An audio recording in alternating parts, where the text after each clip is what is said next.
y vamos a buscar a partir del capítulo 19, versículo 27. Capítulo 19, versículo 17. Y se me quedan sentados porque vamos a leer bastantes versículos. Recordemos que es martes de estudio bíblico, así que vamos a estudiar la Biblia. Y tal vez algunos no tuvieron tiempo de leerla en su casa, hoy tienen la oportunidad de leerla acá en la iglesia. Y yo también estoy completamente seguro que en la medida que nosotros vamos leyendo la Biblia, Dios comienza a hablar personalmente a cada corazón. Dios comienza a hablar y comienza a hablar. Capítulo 19, versículo 27 del Evangelio según San Mateo. ¿Lo tienen? Me dicen amén. Amén. Creo que estamos de acuerdo. Dice la palabra del Señor así. Entonces respondiendo Pedro le dijo: he aquí, nosotros lo hemos dejado todo y te hemos seguido. ¿Qué pues tendremos? Imagínense qué pregunta más tremenda. ¿Qué pues tendremos? Jesús les dijo: de cierto os digo que en la generación, cuando el Hijo del Hombre se siente en el trono de su gloria, vosotros que me habéis seguido también os sentaréis sobre 12 tronos para juzgar a las 12 tribus de Israel. Y cualquiera que haya dejado casas, o hermanos, o hermanas, o padre, o madre, o mujer, o hijos, o tierras por mi nombre, recibirá 100 veces más y heredará la vida eterna. Pero muchos primeros serán postreros, y postreros primeros. Sigamos leyendo. Porque el reino de los cielos es semejante a un hombre, padre de familia, que salió por la mañana a contratar obreros para su viña. Y habiendo convenido con los obreros en 1 denario al día, los envió a su viña.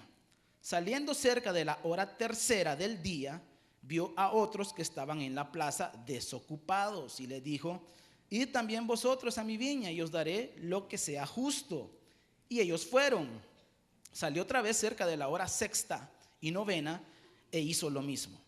Y saliendo cerca de la hora 11, halló a otros que estaban desocupados y les dijo: ¿por qué estáis aquí todo el día desocupados? Y le dijeron: porque nadie nos ha contratado. Y él les dijo: id también vosotros a la viña y recibiréis lo que sea justo. Cuando llegó la noche, el señor de la viña dijo a su mayordomo: llama a los obreros y págales el jornal, comenzando desde los postreros hasta los primeros. Y al venir los que habían ido cerca de la hora 11, recibieron cada uno 1 denario. Al venir también los primeros, pensaron que habían de recibir más, porque también ellos recibieron cada uno 1 denario. Y al recibirlo, murmuraban contra el padre de familia, diciendo: estos postreros han trabajado 1 sola hora y los has hecho iguales a nosotros, que hemos soportado la carga y el calor del día. Versículo 13. Él respondiendo dijo a uno de ellos: amigo, no te hago agravio. ¿No conveniste conmigo en 1 denario? Toma lo que es tuyo y vete. Pero quiero dar a este postrero como a ti. ¿No me es lícito hacer lo que quiero con lo mío? ¿O tienes tu envidia porque yo soy bueno? Así los primeros serán postreros y los postreros primeros, porque muchos son llamados, mas pocos los escogidos. Hermanos, qué palabra más maravillosa la que acabamos de leer. Yo, como les dije en un inicio, yo sé que Dios les habló a medida de que íbamos leyendo, pero vamos a seguir estudiando lo que encontramos acá. El tema que yo traigo en esta noche se llama demasiado bueno para ser verdad. Demasiado bueno para ser verdad. Cuando nosotros escuchamos este dicho popular, nos estamos refiriendo a que muchas veces vienen ofertas a nuestra vida que nosotros decimos: no es posible. Nosotros dudamos de las buenas ofertas que vienen a nuestra vida. Nosotros nos ponemos a pensar: eso a mí no me puede estar pasando, porque decimos: es demasiado bueno para ser verdad. Y yo me puse a pensar un poco de alguna experiencia que yo haya vivido donde yo dije esta expresión y lógicamente al final de cuentas era una mentira, porque generalmente las buenas ofertas son mentiras. Recuerdo que en una oportunidad una persona llamó a la oficina en la que yo estaba trabajando en ese momento. Llamaron al teléfono y me dijeron que querían hablar conmigo, que estaban hablando de un penal. Entonces yo contesté la llamada y era una persona que hablaba como que era extranjero, no hablaba como que era salvadoreño, sino que le costaba pronunciar el español. Y me dijo que no sé cómo había llegado el número de mi oficina a él. Creo que fue porque antes pasaban los sermones en un canal de televisión y él estaba viendo ese canal y había salido el número de la iglesia y él había llamado y me habían contactado. Y que él quería hablar conmigo porque él había escuchado que yo era abogado. Entonces él quería que yo fuera al penal a hablar con él. Yo le dije a la persona con la que estaba asociada en ese entonces, que le conté y me dijo, vamos. Yo no tenía muchas ganas de ir porque a mí me generaba bastante desconfianza, pero con el impulso que me daba esta persona, me dijo, vamos, tal vez es cierto, me dijo. Y fuimos, nos vamos para el penal. Aparece una persona que efectivamente no parecía para nada salvadoreño, parecía más una persona europeo o africano, póngale ahí la mezcla, pero salvadoreño sí no era, parecido a nosotros no era y le costaba hablar español. Sale este personaje muy particular, muy carismático y nos comienza a decir que él es un empresario exitoso, él es un comerciante extranjero de Inglaterra, nos dijo él que era. Soy de Inglaterra, mi papá es comerciante, mi mamá trabaja para las Naciones Unidas y yo soy comerciante también. Tenemos barcos con mi papá, nos dedicamos a exportar, a llevar mercadería desde Inglaterra al resto del mundo. ¿Y qué está haciendo usted aquí en el penal? Vine, una persona de San Miguel me debía $500,000, me dijo, y me tendió una trampa para no pagarme y ahora yo estoy por una trampa que él me tendió y yo estoy aquí detenido. Así lo que yo le podía entender porque, como le repito, les costaba hablar el español. Entonces nos empezó a decir de que había perdido mercadería, como cerca de $1 millón de mercadería, que el sujeto le debía 500,000, que le habían decomisado a la policía unos Rolex y un montón de cosas que él nos estaba diciendo. Entonces nos dijo que si le podíamos ir a ver el caso. Y yo le dije, y aparte de eso, de todas las características que les estoy dando, decía que era hermano en Cristo. Entonces como que eso también me ponía una carga moral a mí para atender el caso de una manera más eficaz. No era tanto el dinero que yo estaba escuchando, sino que la carga cristiana era, hermanos, lo que yo sentía. Entonces, cuando llegamos a la negociación de cuánto le iba a cobrar, ya se pueden imaginar las cantidades que estábamos negociando, hermanos. Cuando me dijo, ¿y cuánto me vas a cobrar por irme a ver el caso? Porque mi caso está en San Miguel, como te digo, allá está el proceso. Y yo le digo, hermanito, le digo yo, la verdad que ahorita siento yo que no estás en una situación para que yo te cobre y lo que vos me puedas juntar, dame, le dije. Entonces él me dijo, ¿te parece? Porque yo llegué con la persona con la que yo les cuento que andaba, llegamos, ¿les parece que les pague $50,000 si me miran el caso? Me dijo. Te voy a dar 20,000 a vos, le voy a dar 20,000 a él y le voy a dar 5,000 a cada congregación a la que ustedes pertenecen. Y yo dije, y el pastor ya le había creído. Y entonces estábamos ahí y yo sentí que mi pareja se estaba emocionando demasiado y yo de verdad, hermanos, como aunque usted no lo crea, yo no le creía absolutamente nada. Bueno, pasó eso y nos dijo que le viéramos el caso y toda la cosa. Gracias a Dios, en esos días en esta iglesia se congrega con nosotros una persona que en aquel entonces pertenecía al consejo criminológico que miraba ese penal. Y yo le pregunté, ¿conoce a fulano de tal? Sí, él es de Belice, me dijo. Y él está ahí por estafa, está ahí ahorita, me dijo. Está condenado, me dijo.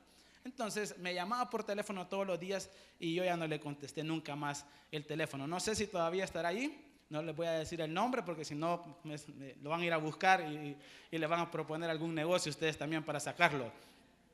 Pero la cosa es de que cuando vienen esas negociaciones en nuestra vida son demasiado buenas para ser verdad.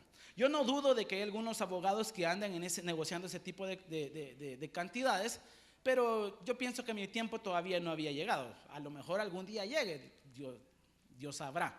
Pero yo sabía de que era mentira. Nosotros dudamos de las buenas ofertas. Cuando llega una buena oferta a nuestra vida, nosotros dudamos. Ahora, cuando Dios, a través de su palabra, te hace una buena oferta a tu vida, hermano, por el amor de Dios, no dudes, porque Dios no miente. El ser humano miente con sus ofertas. El ser humano miente cuando te promete cosas.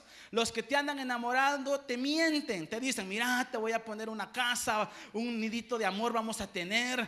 Y que a la hora de las horas no te ofrecen nada. El hombre miente, las mujeres mienten, los negociadores mienten, pero Dios no miente. Cuando Dios te ofrezca algo, hermano, recíbelo, porque Dios no falla. Le damos un aplauso al Señor, porque Él no falla, Él no miente. Entonces, cuando Dios te prometa algo, hermano, no dudes, porque aunque parezca demasiado bueno, hermano, si Dios lo prometió, es verdad. Si Dios te prometió paz en medio de la tormenta, hermano, no dudes, eso viene. Si Dios te prometió tranquilidad en medio del luto, hermano, no dudes. Si Dios te prometió que te iba a proveer todo lo necesario para suplir este año, hermano, no dudes, Dios no miente. Ahí sí no se cumple esto. Es demasiado bueno lo que Dios nos promete, pero sí es verdad. Entonces, yo quiero hacerle un breve, pero así demasiado breve estudio a este pasaje, porque encontramos una parábola que el maestro, que Jesús la cuenta, que se trata de unos obreros que el padre de familia los manda a trabajar a su viña, pero esta parábola cuenta con algunas particularidades que no podemos pasar por alto. Quiero decirles de que el contexto de la parábola es que siempre el Señor contaba una parábola motivado por alguna situación. ¿Cuál es la situación que motivó a Jesús a contar esta parábola? Es la pregunta que Pedro hace. Por eso leímos a manera de estudio, a partir de la pregunta de Pedro, que está en el versículo 27 del capítulo 19, que dice así: Pedro le dijo, aquí nosotros hemos dejado todo y te hemos seguido. Y la pregunta es, ¿qué pues tendremos? ¿Qué pues tendremos? Hermano, esta pregunta es una pregunta que todos nos deberíamos de hacer en esta noche. ¿Qué pues queremos por seguir a Jesús? ¿Qué queremos? ¿Qué pues tendremos? Es lamentable que esta pregunta que Pedro hizo en este contexto es una pregunta, y perdonen que vaya a utilizar esta palabra, es una pregunta utilitarista. ¿Saben lo que es el utilitarismo? Es yo hago algo por recibir algo. Eso es ser utilitarista. Entonces la pregunta de Pedro era bastante utilitarista. En el contexto, Jesús se acaba de topar con el joven rico. El joven rico es el joven que le pregunta, ¿qué tengo que hacer para ganar la vida eterna? Jesús le contesta, cumple los mandamientos. Él le dice, yo los cumplo. Entonces al final el Señor le dice, vende todo lo que tienes, dáselo a los pobres, y se fue triste. En este contexto, Pedro le hace la pregunta y le dice, maestro, nosotros sí lo hemos dejado todo. ¿Qué vamos a obtener? Y ese es el contexto de la parábola. Eso es lo que motiva al Señor a contar esta parábola. El Señor siempre que contaba una parábola lo motivaba a algo, y en esta oportunidad era la pregunta utilitarista de Pedro. ¿Qué vamos a obtener nosotros? Yo le pregunto a usted, hoy que estamos acá, ¿y yo qué saco con seguir a Jesús? ¿Qué saco yo con ofrendar, con diezmar, con publicar versículos de la Biblia en mi Facebook, con decirle a la gente que soy cristiano? ¿Yo qué gano?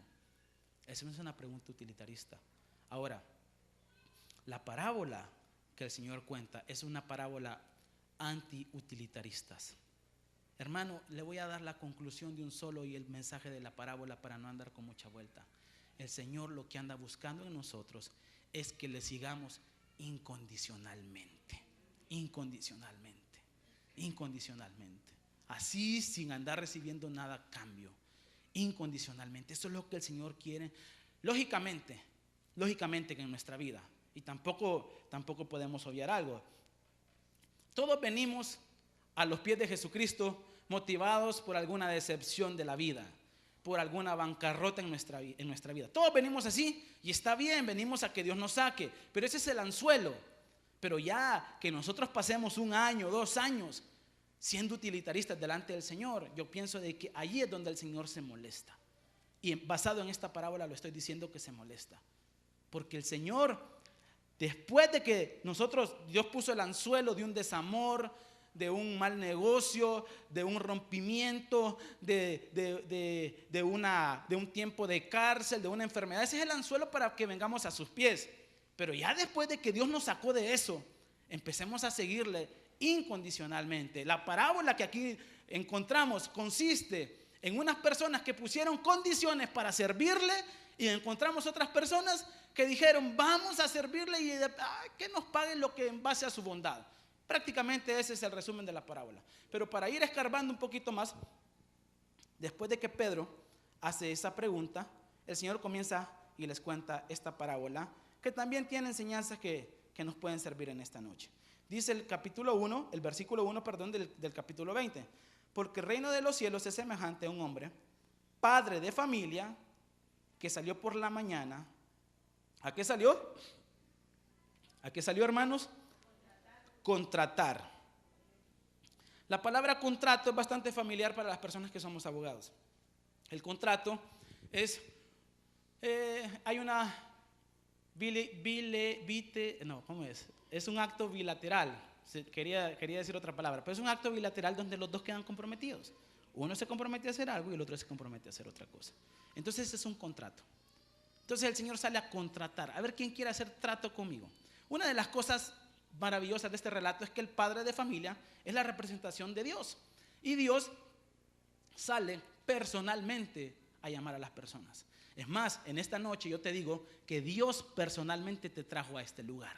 Él no anduvo, claro que utilizó a tu suegra para traerte, claro que utilizó a tu amigo para traerte, pero en el fondo, en raíz, es Dios trayéndote. Dios personalmente te está llamando.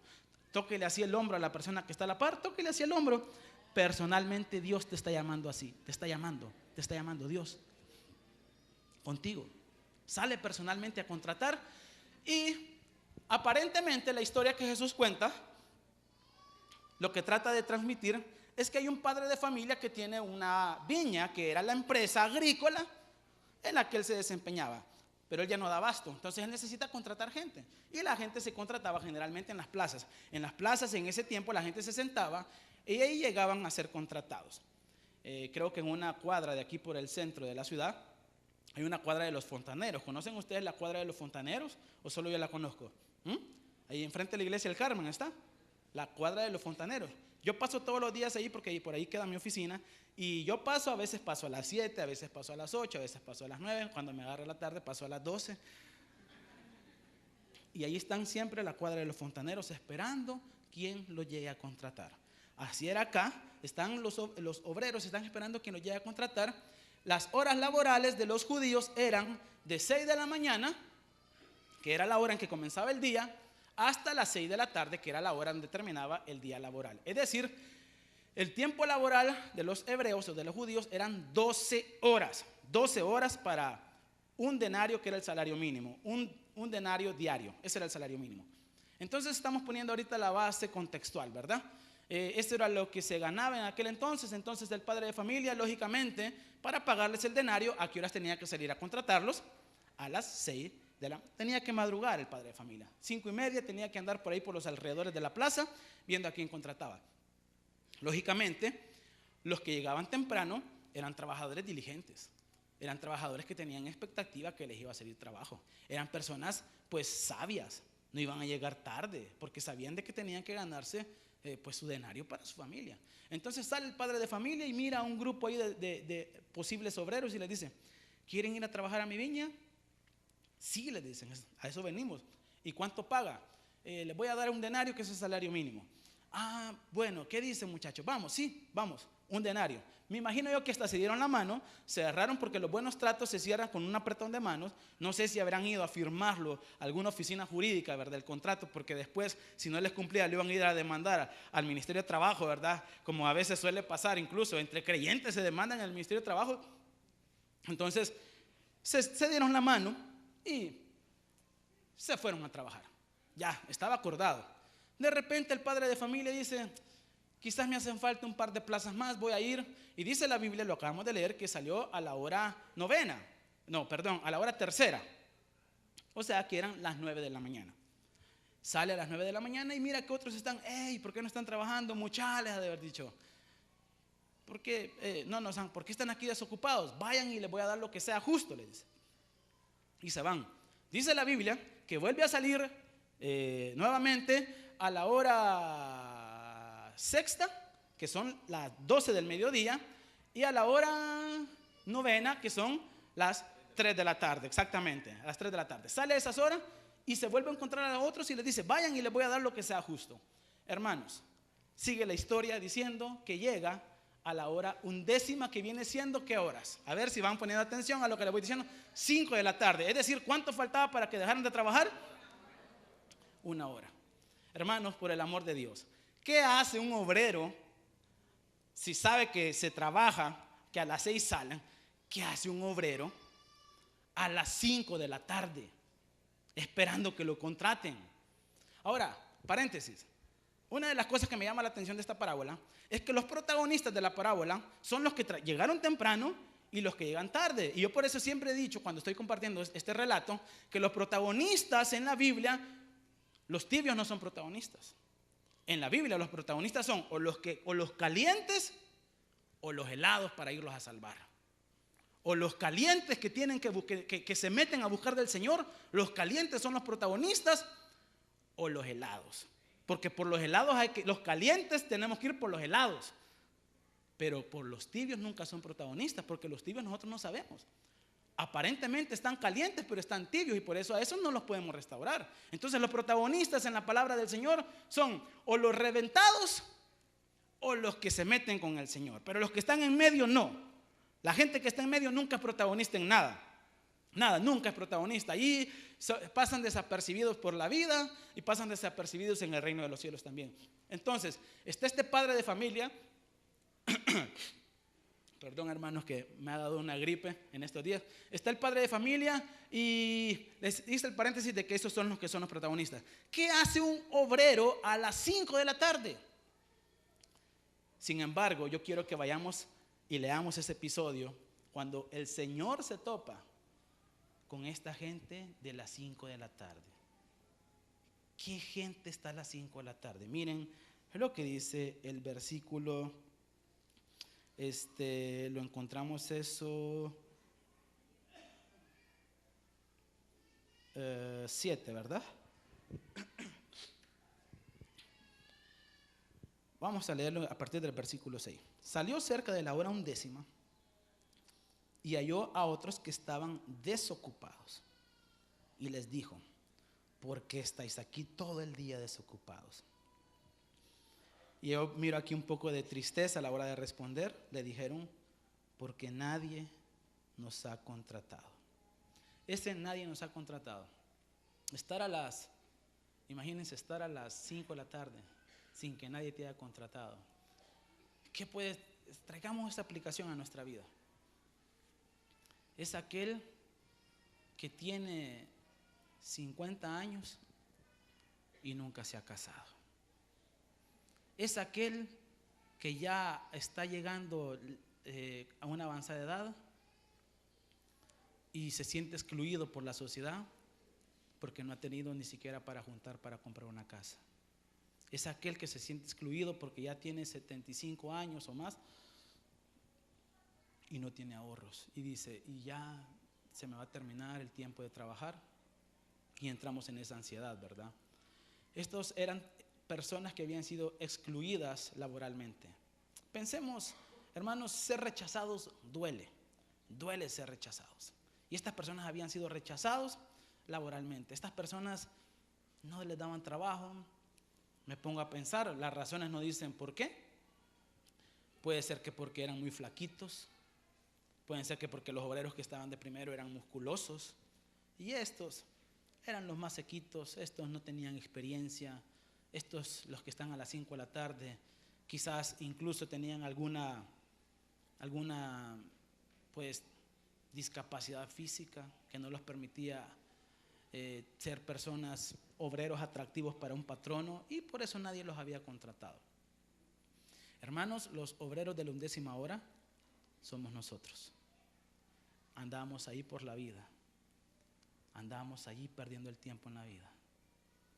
Andábamos a las 5 de la tarde sin hacer nada en nuestra vida, sin encontrarle sentido a la vida, vagando por la vida sin propósito, sin que nadie nos tomara en cuenta. Eso éramos nosotros. Pero el Señor llega y nos dice, y me encantan las palabras que ocupa el evangelista, en el versículo 7 donde estamos, él les dijo: id también vosotros.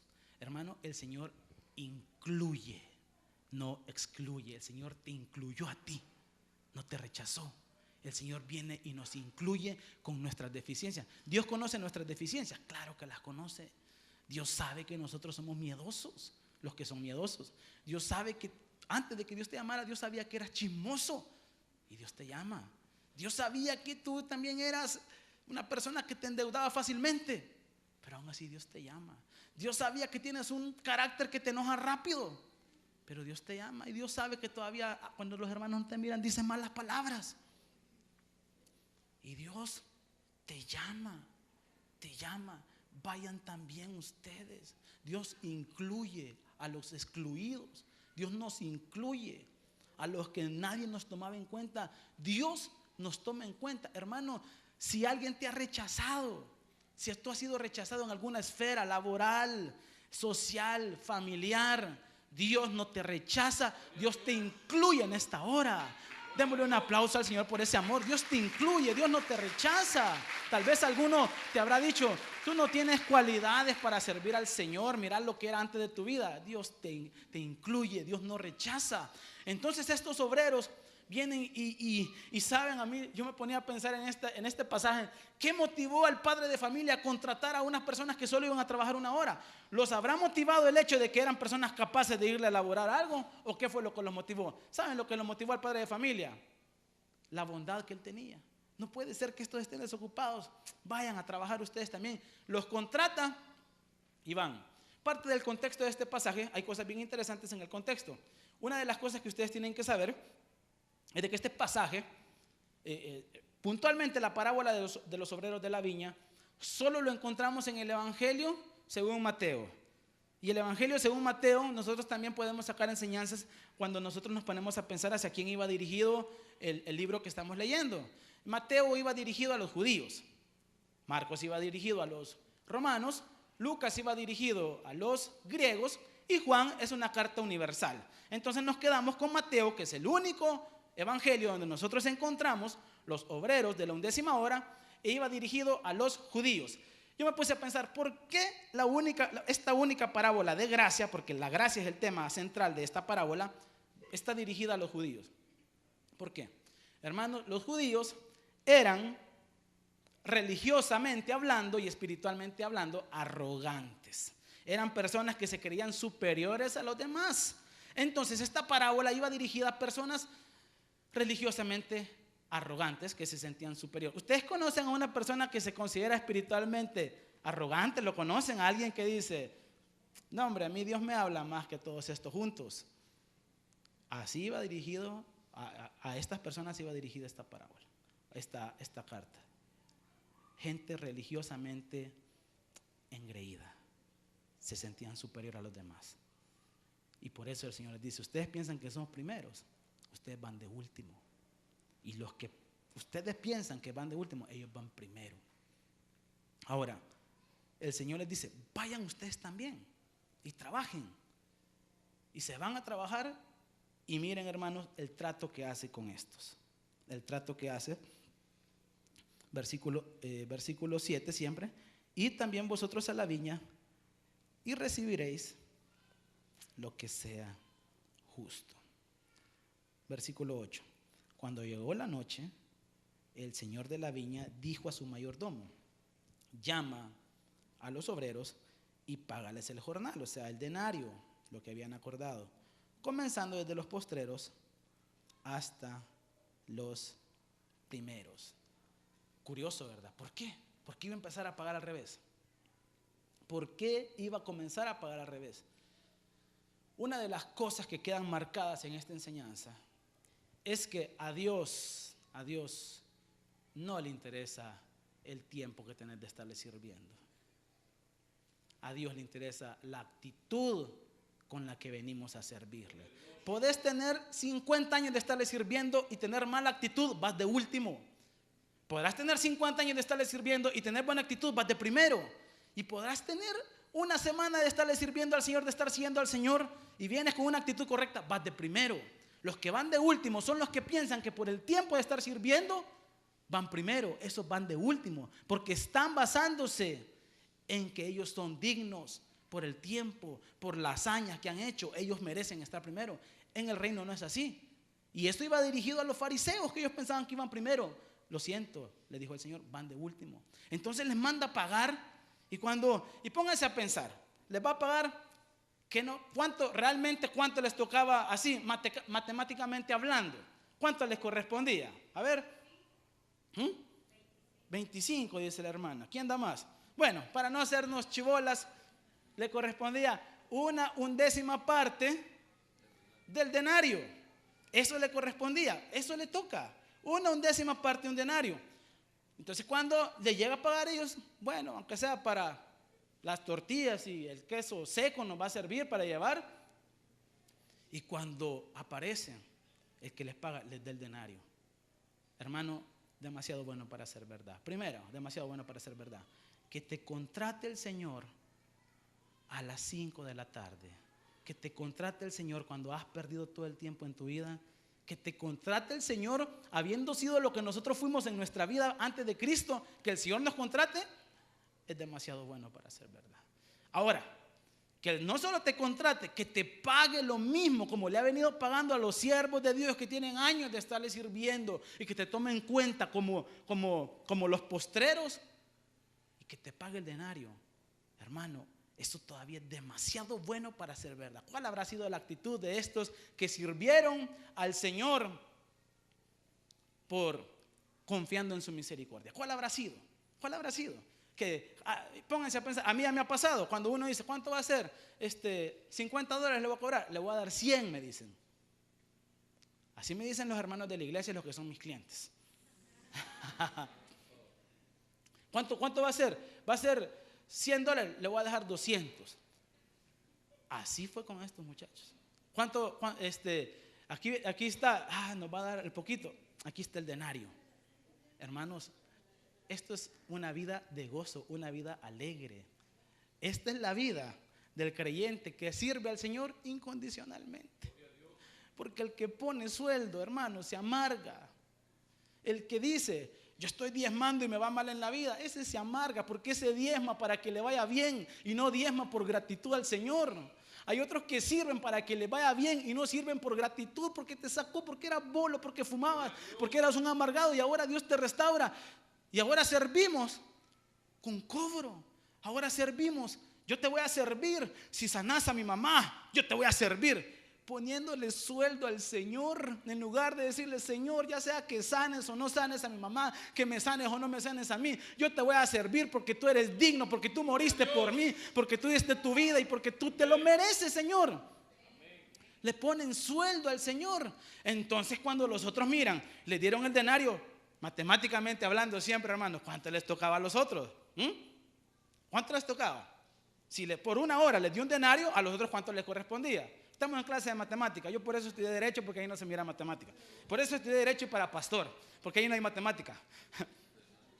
Les tocaba 12 denarios a cada uno. Entonces ellos han de haber dicho, bueno, si a esto les dio un denario, ya le hicimos, señores, vacaciones, nos vamos para el Decameron, mi amor.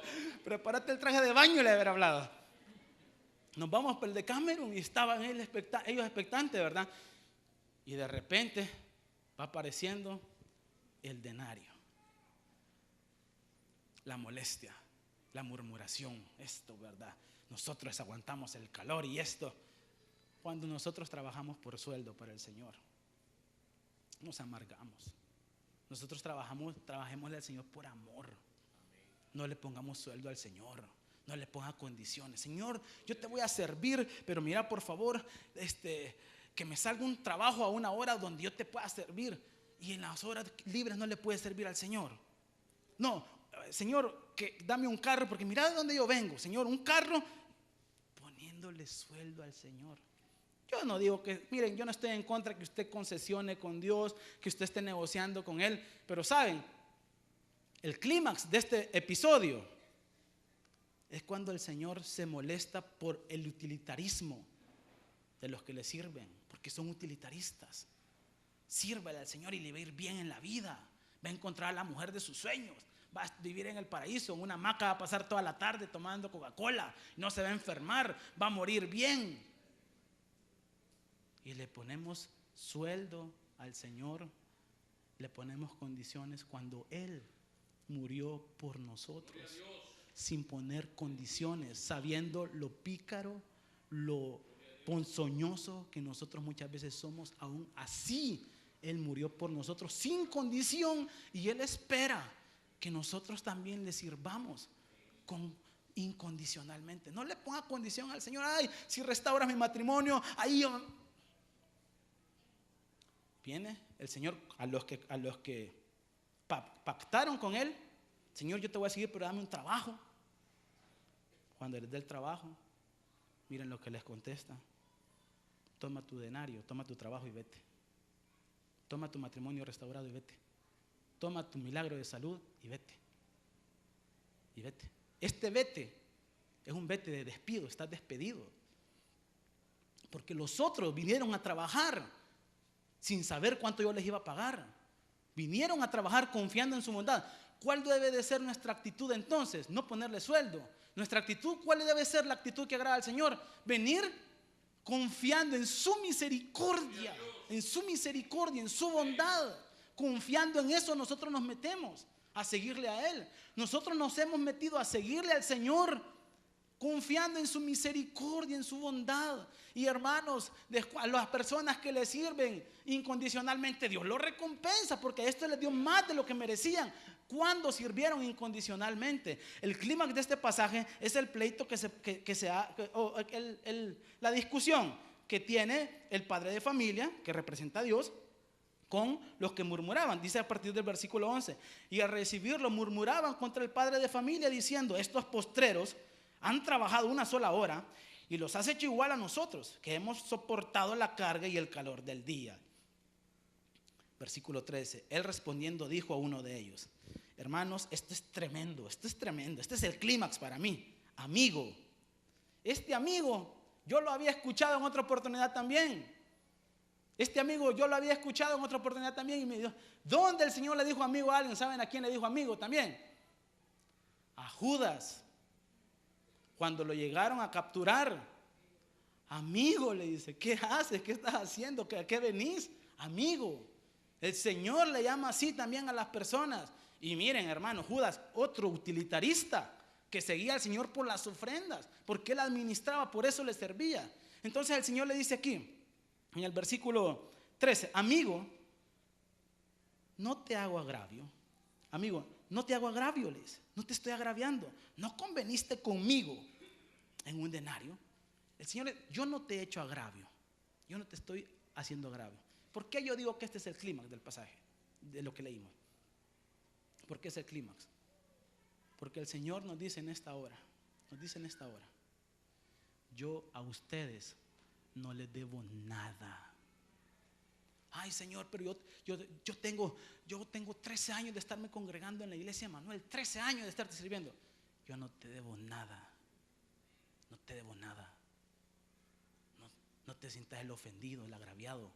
Yo a vos no te debo nada. Ay, pero es que mira, Señor, yo vengo de lejos aquí. Yo no te debo nada.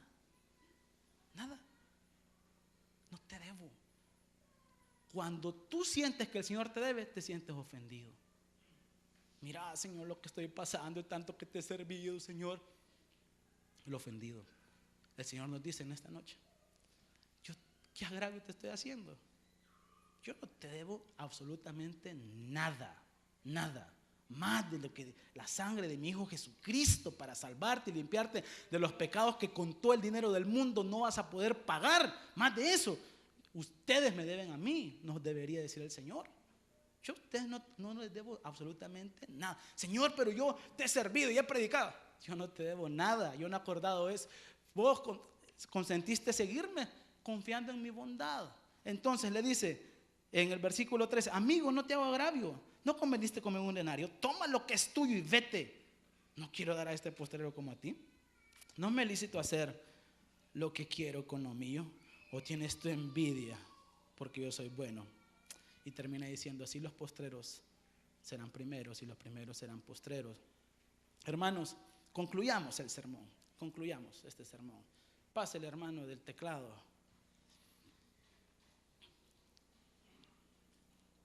Hermanos, lo que el Señor nos quiere enseñar a través de esta parábola, el Señor nos quiere enseñar que toda inconformidad que nosotros tengamos en la vida, toda inconformidad que nosotros tengamos en la vida, no le eches la culpa a Dios. Nosotros no tenemos ni siquiera derecho de venir delante de Él a reclamarle. ¿Saben lo que quiere el Señor de nuestra vida? Que le sigamos incondicionalmente. Un día yo estaba negociando con Dios. Mi mamá le habían diagnosticado cáncer. Yo llegué delante de Él y le dije: Señor, si sanas a mi mamá, te voy a servir toda la vida.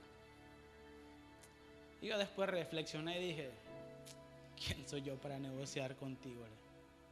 Aunque mi mamá se muera, yo te voy a seguir sirviendo. Y de todas formas, un día también mi mamá se va a morir, aunque no se haya muerto de eso.